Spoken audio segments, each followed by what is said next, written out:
Geda gedi geda oh.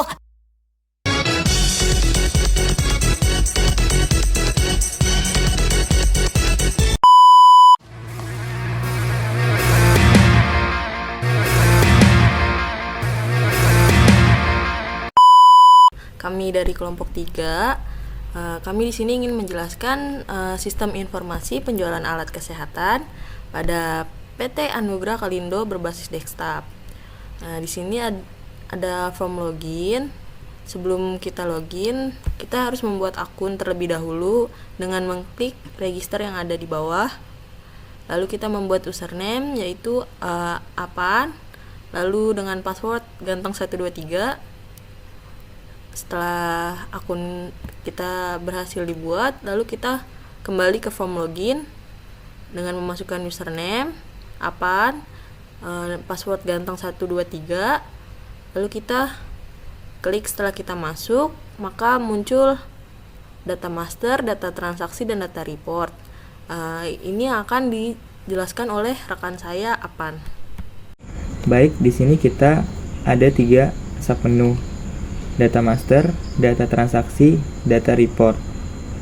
Di data master sendiri, di dalamnya ada data barang, data supplier, data karyawan, data customer. Lalu di data transaksi,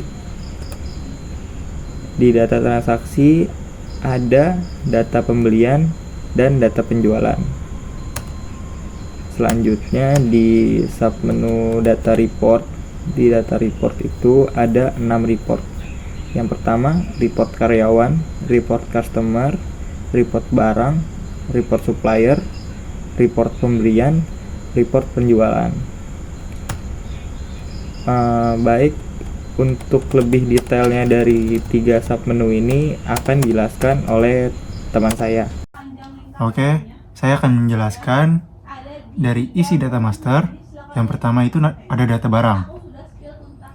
Data barang ini tinggal kita tambahin, coba nama barangnya inhaler.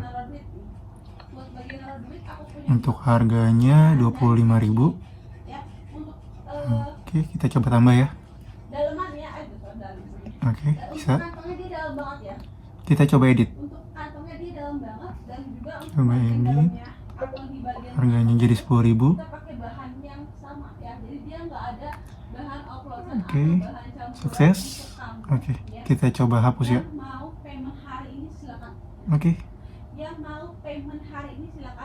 Oke, bisa. Oke, dari data barang kita ke data supplier. Masuk data supplier, kita tambahin nama supplier PT Bakekok. Untuk alamatnya Gunung Gede. Nomor teleponnya kita asal aja ya. Oke, coba tambah. Oke, bisa. Selanjutnya kita coba edit. Edit. Gunung Putri.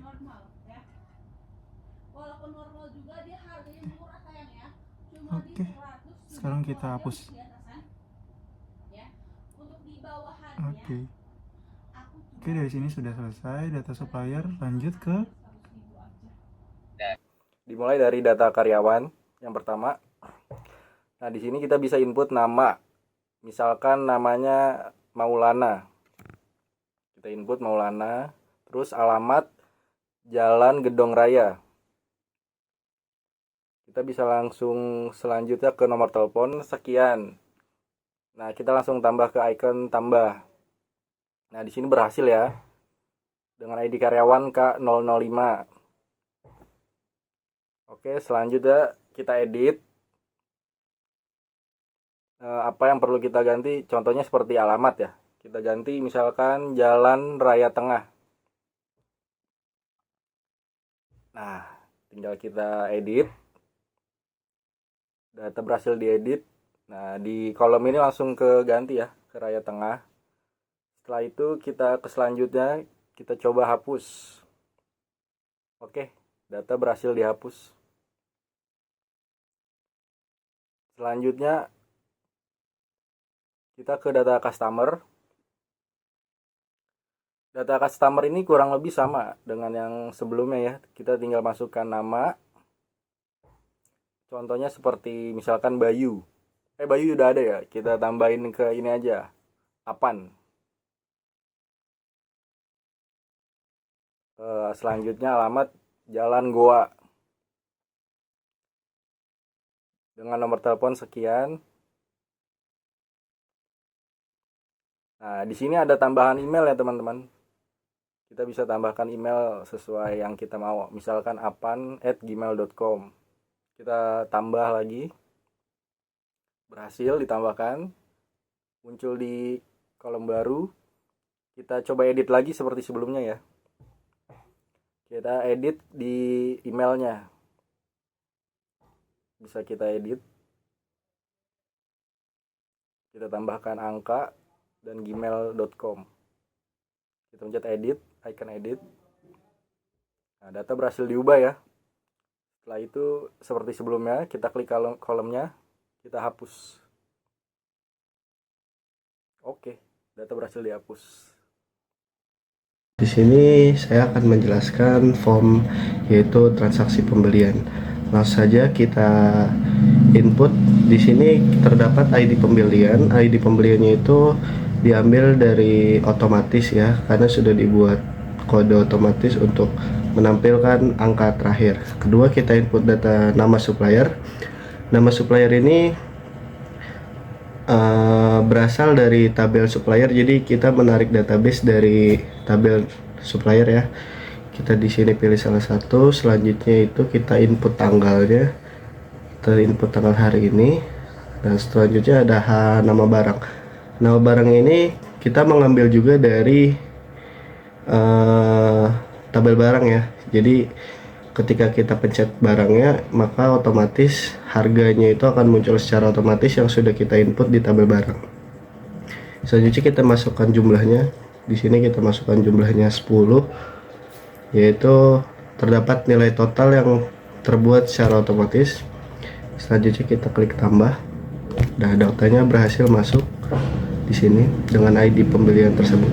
Selanjutnya kita coba tambah satu lagi seperti tadi.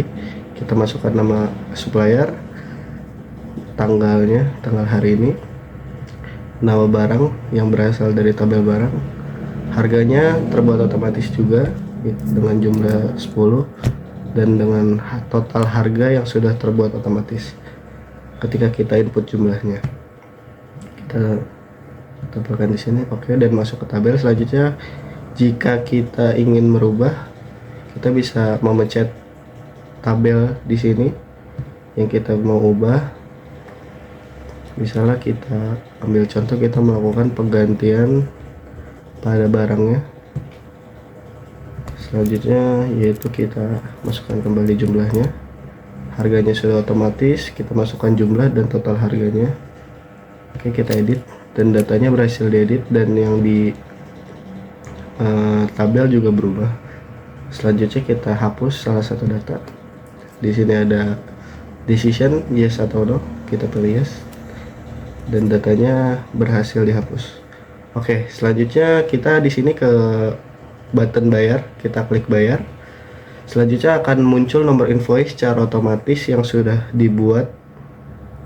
Selanjutnya kita pencet total pembelian, di mana ada total pembelian. Misalnya kita beli beberapa barang, maka ketika kita pencet total pembelian, maka akan muncul secara otomatis dan kita masukkan jumlah bayar. Di sini kita masukkan, dan di sini ada label kembalian, dan kembaliannya ini akan terbuat secara otomatis juga, jadi ketika kita input otomatis terbuat. Selanjutnya kita bayar. Nah, di sini ada pop up yaitu pembayaran berhasil dengan nomor invoice sekian. Kita klik OK dan data yang ada di sini sudah hilang dan dipindahkan ke tabel menuju pembayaran. Selanjutnya setelah itu kita cetak invoice. Nah, ketika kita cetak invoice, kita muncul di sini ya, invoice yang sudah kita cetak dengan invoice, nomor invoice dan data yang sudah kita beli tadi.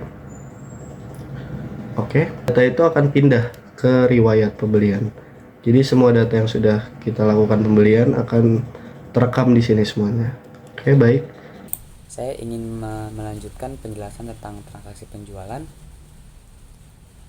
Di dalam transaksi penjualan ini tidak jauh beda dengan transaksi pembelian, di mana ada ID penjualan. Nah, ID penjualan ini dia sudah terotomatis terisi.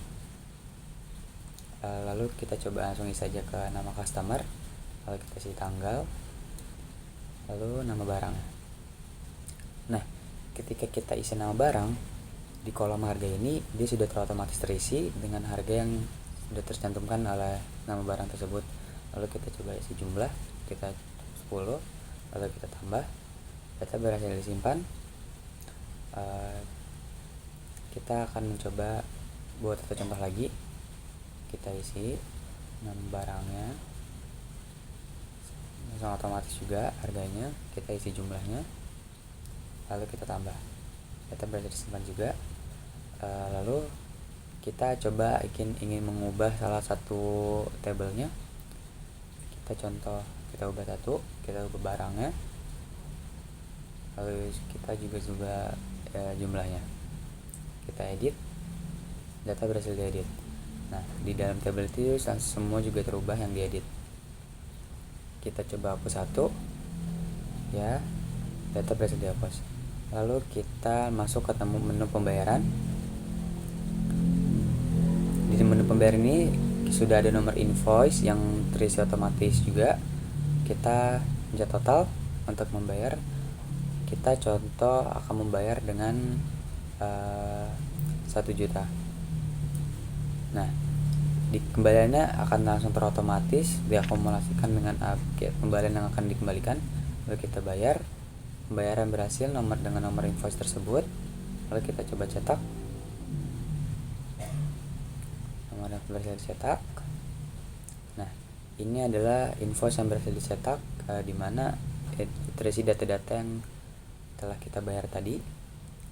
Nah, di sini dia hilang, data yang sudah kita bayar itu akan pindah ke riwayat. Nah, ini adalah riwayat penjualan, yaitu di mana ini adalah sudah yang kita bayar. Ini akan menjelaskan isi dari data report. Yang pertama di report karyawan, di sini ada isinya, ada ID karyawan, nama karyawan, alamat, dan telepon. Data ini dapat dari data master. Lalu yang kedua, di sini kita bisa lihat ada report customer. Di sini isinya juga ada ID customer, nama customer, alamat customer, telepon customer, dan email customer. Data ini juga didapat dari data master juga. Lalu yang ketiga ada report barang. Di sini isinya ada ID barang, nama barang, dan harga barang. Didapat dari data master juga. Yang keempat dari report supplier. Isinya ada ID supplier, nama supplier, alamat supplier, dan telepon supplier. Data ini juga didapat dari data master. Lalu yang kemudian ada riwayat pembelian. Nah, riwayat pembelian ini didapat dari data transaksi. Di riwayat ini ada isi ID pembelian, nama supplier, tanggal, nama barang, jumlah, harga, dan total. Di sini juga kita ada total pembeliannya juga. Data ini didapat dari data transaksi. Lalu yang ke-6 ada report penjualan. Di sini ada ID penjualan, nama customer, tanggal, nama barang, jumlah, harga, dan total. Data ini dapat dari data transaksi juga. Di sini juga ada total penjualannya. Sekian dan terima kasih.